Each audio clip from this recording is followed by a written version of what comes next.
Welcome back to Dang, That's a Good Story with special guest Beau Mitcham. In part 2, we're turning the page. We're about to go deep on Beau's entrepreneurial leap. What really pushed him out of the corporate world and into real estate? Identity struggles and the positivity mindset that's borderline contagious. Buckle up. This is where the story gets real. Let's jump back in with Beau. So it's interesting that you said all those people too, because all those people are people that first I want to interview myself and talk to, have a conversation. And it's not really an interview. It's like learning about them and what makes them tick. For sure. And why I really like your story and why I like you so much, because you're a really driven individual. Just like all those people that you named are hyper driven. Yeah. They were in hyperdrive. That's like next level. They're in hyperdrive, super focused, laser focused on what they wanted to do. So they didn't let their path deviate very far from the beginning. And so they picked this path and just were relentless in pursuing it. Like superhuman. And came up and there's that famous Lombardi quote that's you'll never find perfection, but as you chase it, you'll catch excellence along the way. It's something in those words, but it's like that whole thought process. Like, you'll never find it. You'll never find true perfection. But that path, that journey to get you there is crazy, which is, I kind of jumped around here a little bit because I was going to ask you a bunch of questions, but this is super important and why I love Dang, That's a Good Story. I just want to know what's the driven force and what's the journey that you've been on to get where you are today as, an entrepreneur that has been successful in your business, being a real estate broker, owning your own company, having employees. But at what point in your life did you say, that's what I want to do? And did you get that driving force driven into you, like, that's what I'm going to pursue, and I'm going to get that hyper focus to get me there? Can you recall, like, what was the flip? There's been many moments, right? So like family first, right? So I met my wife. Things moved rather quickly. We had our twins within the first year. So we got I only knew my wife for like a year. We got married. So when I was working at the golf course trying to be Tiger Woods. Mm-hmm. Yeah. And so I had to get a job. We got real gritty. Family first and foremost. Is there a point that I ever decided I was going to become a realtor? I still don't consider myself a realtor, Manley. So I consider myself someone that supplies information and helps people bridge the gap to owning a home. Okay. Just a real transparent person that wants to help. So I feel like, I don't necessarily know if realtor is my calling. So, I think that people are my calling. How that plays out, I've always just manifested helping. And real estate was the first thing that showed up. My dad was a really prominent realtor and was in Milwaukee. He started a lot of REO stuff in Milwaukee back in the day. So it just kind of fell into suit. Had the opportunity to go for it, took full advantage of it, head down. Mm-hmm. And, being, as a child, I was always kind of not a white kid. I wasn't a black kid because I'm mixed, so I'm half and half. So I predominantly grew up in a black neighborhood. Okay. And, I was always the white kid. It's like, damn, I'm not Manley, I'm Beau. So they're like, oh, you're the white kid. So, I was always picked on, so I was always, I was never good enough as a black, I was never really black to the black kids. Yeah. And I was black to the white kids. So at about 8th grade, I started getting into trouble following the wrong crowd. My parents moved me out to Sussex, started then to go to a predominantly white school. So in high school, I went to, Sussex and had a lot of success there. But then I was black. So it's really weird. So as a kid, you're coming up through this and you're like, oh, I thought I was black, but they're telling me I'm white. And then I went to white school and they're like, you're not white, you're black. And I'm like, damn, who am I? Oh, hi. Wait a minute. Who are you? So then, that's one thing that I was fortunate to identify is my character at a younger age, right? I had to figure it out. Right, Grizzly? You're black, bro. Sorry, Beau. You are. Yeah. All right, Chris. Don't worry, you're invited. Come over here. Come on. You can come with. Come on. But yeah, so I think identifying that, like, you know, I'm the only person that's going to be me. Nobody's going to define me. I think really helped me. And also knowing, like, people matter, right? So, like, all this business doesn't come from, like, I started this company and now everybody's doing it because I'm doing this miraculous wand of marketing and I got all this product and my signs are all over the place. Like, I've been a good person for a really long time, and I pride myself on that. Like, I've always, you know, when I was in school, we could smoke cigs in the teacher's lounge, and then there's like the dirt balls and all the club, but I was friends with everybody. Yeah.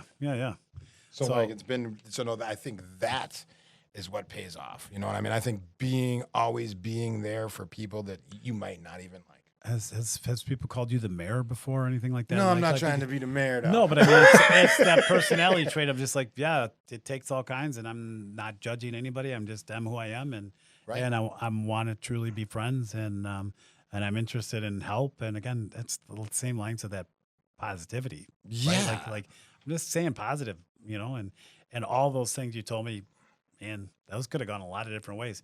You were the outcast in the one group and a different outcast in the other group. You were never the same. Yeah, just a picked on little kid. Right? Yeah, like I mean, that's what moved from one to the other.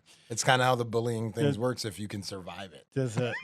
Do you end up being super sensitive because of that, or no? I think I'm a little emotional, but super calloused because of it. Like that's the balancing act, right? Like how do you avoid? Because you can end up super calloused and like a mess. Yeah, I mean, I think I'm not really I don't attach well to things. Yeah. So I think that's probably one strong suit. Like only child because of that. Is that only child? Yeah, I think it's an only child thing. Yeah, like you know, my parents, sat alone a lot. Like I'm very much at peace by myself. Gotcha.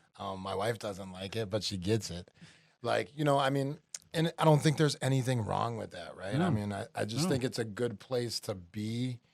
And then when you're comfortable, like, then you help, right? Like, it's because I kind of feel like it's a cheat code, right? Like, oh my God, he loves himself. Maybe not all the time, not perfect, not saying great, you know, very average, but always focused on. You know what I mean? And I think that thing is missing in a lot of our society, bro. Yeah. Well, hey, we jumped off track. We got a little deep, which was what I want to get, and I'm trying to figure out, you know, what makes people tick, and you know what the whys in the road, what the forks in the road. So you know, when you look back and your question is the same question I have. Like, not that it was regret, but there was a point where you made a right turn instead of a left turn. Do you often wonder, like, what would have happened if I would have ended up not choosing the real estate life? Was there any point that said, you know, maybe there's another way for me to still use this persona that I have, this talent that I have? Was there anything else that crossed your mind that I mean, I wanted to be a pro golfer, and I realized that wasn't going to happen. But, like, no, I never – the craziest thing is that I never really had aspired to be anything. I mean, you know, if I aspired to be anything in my life, it would be to be like a rapper or like an R&B singer. There you go. Which neither one of those. Let's see, golfer, rapper, R&B singer. Yeah, I mean, I grew up with the Chronic album, man. Like Dr. Dre, Run DMC. My first concert was Run DMC and Beastie Boys, dude. Oh, man. In the first row at like 10 years old. Oh my gosh. And my mom bought me tickets for it. And my mom is like my godsend. Like, did she go with you? No, she didn't. My cousin went with me, and it literally changed my life, dude. Like, it was like, awesome. I mean, but then they could drink beer on stage. So I'm in the first row. I'm like 10 years old. They're like pouring 40 ounces over my head, dude. Just the and I'm like, just I'm the in. Dr. Dre versus the Beastie Boys. That's just wild in itself. But they toured all together all the time. Yeah. So the first concert I went to was was Beastie Boys, Run DMC, and LL Cool J. Oh, geez, yeah. And then I saw the Chronic back in like 2000 or 2000 or something like that. It was amazing. But yeah, I mean, I've been very blessed that, like, you know, opportunities came and I was able to sense them and go, right? So that's hence Elements Realty, right? Like, I'm very connected, and I know people are like, oh my God, that's weird. Like, no way, it's not a real thing. It's actually a very real thing. Yeah. And, you know, glad it happened. Don't know how it happened. And I think a lot of it has to do with your family and like kind of where you're at. But, like, you know, I really smell the roses. I really see the moon at You know, I'm like right now, like our moon is raging. Like tonight, I think is the 7th. Like it's supposed to be crazy. I think it's I'm gonna go out in the backyard and like scream around like a crazy man. All the weird stuff's gonna happen tonight, buddy. Do it. We're gonna be howling at the moon because it's all we got, right? Yeah. Like we create this whole big world of like this is this, and you got to do this, and you need all of this. No, you don't. You need happiness. Yeah. And until you find that, it's really hard, man. And it's everybody's circumstances are different, and it's definitely not easy. And that's what people, you know, that's what I think people always see me happy, but like, you know, I'm not. You know, I would say I'm 50% at max with like where I'm happy. You know what I mean? Like I'm happy when I'm performing. You still got all kinds of issues, just like everybody else does. 100%. 100%. And especially in this industry that we're in together, I mean, it can be super stressful, and it's very hard to keep a smile on your face at times when other people on the other side of you aren't taking that happy-go-lucky superpower of positivity approach, and they're just taking an opportunity to vent. Yeah. And that can be a little troublesome at times, right? Well, and the coolest part about it is, and then I think this is experience driving, because when you sell with fear, right? So when you're a rookie and when you're coming in, you're like, I don't want to wreck anything. I just want to close it. I don't want to do anything wrong. But when you're older, you just want to supply information, you know, get them to where they need, and you understand nothing's personal. Yeah. So like you can scream and yell and vent and try to come at me, but like I know you're just going through these. This is the protocol, bro. You're just checking the box. Like this is a big moment in your life. You're freaking out. It's such an emotional, you know, path that people go down.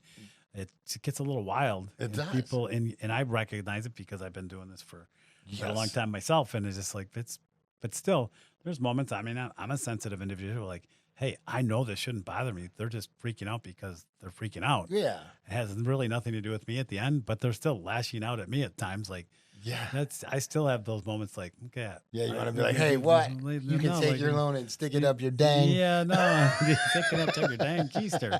Yeah, but no, not that so much. It's like I don't need this, and you know, this is sometimes you want to surround yourself with people that you enjoy their company and that lift you up, and power positivity is important. So if you hang around with positive people, if you hang around with a bunch of negative people, you're going to be a turd. Well, it's not going to be any fun. Rule number 32, enjoy the little things. Tallahassee got his Twinkie. And even though life would never be simple or innocent again, as he savored that spongy yellow log of cream, we had hope. We had each other. And without other people, well, you might as well be a zombie. No, for sure. No. So if you're smart, you're going to gravitate away from that instead of towards it, right? So you know that when that stuff gets like that, then you check yourself and go, man, what am I doing here? You know, positive people always have a place next to me. Yeah, it's because it's really hard to find. And you know, honest people is even bigger than that. Like, you know, positivity is one thing, honesty is the best policy. Man. Yeah. Just like, tell it like it is and be transparent. Right. Trust is the biggest thing, right? Yeah. So it's like you people, oh my God, you know everybody. You're like, yeah, but there's like, I have like 10 friends because I've been like, I'm lucky. Yeah. But like, you know, that's about it. Like, otherwise, like, you know, I consider you. So like once you do a deal with me or come into the part of my family or have a work experience with me, you have a special place where like I will always do anything for you and cover for you, but that still doesn't put you into the elite circle of friend, right? Yeah. But I got your back in the same way in a different fashion. Yeah. Does that make sense? Yeah, it does. But once you're in, and that's how you treat people, right? And then they know it. And they're like, oh my gosh, he sent me something. It was my birthday. It's like, yeah, because like I listened to you. Yeah. So listening is another massive attribute, man. Like that's a true superpower. Yeah, that's a true superpower. For to be a good listener, not just because I'm staring at you and you're spitting words at me, but I'm actually taking it in and trying to understand and curiosity and process what's going down and what's this person saying to me. Yeah, it's important. It is. It also lets people know that you actually heard them. Yeah. And it also builds a barrier of trust because, like, if you can support, so, like, if somebody tells you something and then you support that or follow it up with them, like, they know you're in the game. Yeah. Because guess what? You could go to the store right now and nobody would even look at you because everybody's like, and they're like, oh, my gosh, I didn't know you heard me say I had a red car. Thank you. And it's like, yeah, you matter still. Yeah. And we don't talk about that anymore, but people matter, and what comes out of your mouth matters. Like, it's not bad to compliment somebody or still help an old lady across the street. Like, that shit's still real, man. Like, it's real. There's no AI that's gonna help, project love. Well, you still need the human touch, and the human touch isn't always positive, but that's basically what we're talking about. Is you have a choice to either be positive or not be positive. And yeah, or social or not social, right? Because you don't even have to talk anymore. You could just literally type your life away. You could. Yep. Text, type, email. Stay away from it all. I mean, I even used to get in fights when I was a kid. Isn't that crazy? We like punch each other. Now, if you hit somebody in high school, they like call the police on you or something. It's like, dang, You might be going to you jail. can't even be frustrated, bro. Like, what happens if dude pissed me off and I want to beat him up? I can't. I know. Because they're gonna send me away. It's a different world we're in today. It's a different world. And then you wonder why everybody's crazy out there. You can't even punch somebody. Jeez. All right. So, one question that I really like to ask is, what is going on in your life that's in the real estate radar? That's happening right now. What do you see that's happening out in the world of real estate? It's a little stabilization. Yeah. It's still moving. Market's still going pretty good. We have a great market here in Lake Country, Waukesha County, Milwaukee, surrounding areas. But yeah, it's stabling, right? So prices aren't dropping. So I think the prices are the new normal. Yeah. They're not going to drop. They're going to stay. Would you agree? 1,000%. Yeah. Cool. And then there's going to be the pocket ones that have some issues that are either location or the quality that they are at the moment because of deferred maintenance that has taken a toll. Correct. Foreclosures are going to come back to some degree. Yeah. Yep. Yeah. I have like 4 of them already. Okay. So I don't know what that means because the pricing's a little goofy. It's going to take some time to hash out, but we're going to go back to that conventional market. I think, in our locale, we're going to continue to have this sort of like thriving bidding war, especially if agents can get it right and price these things below value. My theory correctly, is, my theory is like put it up for $1 because, our jobs as a realtor is to get people through. Yeah. Right? So I always tell my clients, they're like, what are we going to price my house at? And I'm like, if it's a really nice house, I'm like, how about we price it at $1 and let the market tell us what it is? And they're like, oh, we don't want to do that. It sounds like a great idea, but why wouldn't you, right? Because if the job of the realtor is to get people to see the house, the $1 this thing works. Let the market really dictate. You just what's write some happen. verbiage in there that like the actual sale price and the contracts to be this. Yeah. And because the market's still like no matter, and I think you would agree with this, no matter what you think your house is worth, or I think my house is worth, or Ryan behind the scenes thinks his house is worth, it's only worth what the buyer's going to pay you. Yeah. And if you have the what I call the best 2 things is location and house, it doesn't matter. You don't have to. We make pricing too hard. Yeah. Let me see a CMA. Let me see what all these. It's like saying, let's compare me and you right now. Yeah. Like it makes no sense because every house has a different story. Every house has a different feel. Every house has a different layout. Every house is different. Some are haunted, some aren't.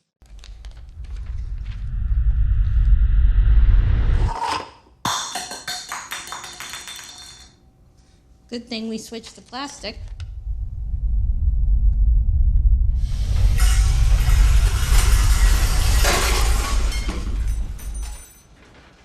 We'll have to get that pot rack looked at. Mm-hmm.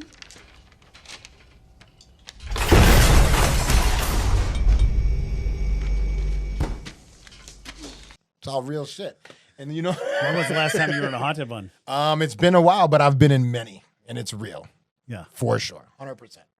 100%. Give me a couple examples here. East Troy. Got a HUD foreclosure. Walked into the house. Did the lower level. Went in the basement. Went to the upper. And it got ice freezing, dude. Like cold, like freezing. And then a big boom in the lower level. And I do this. I've done this my whole career. Like, I'm like, hey, it's just me. Love you. Like, no problem. Just working. Like, not a threat. Let me get out of here. All my hair standing on my head, like freezing cold. Walk downstairs, go out. don't think anything of it. Like, I'm like, I freaked out, but like I told my wife, I'm like, holy shit. So like, whatever, we get the house, time goes on, 2-3 days go by, put the house on the market, throw my sign in the ground.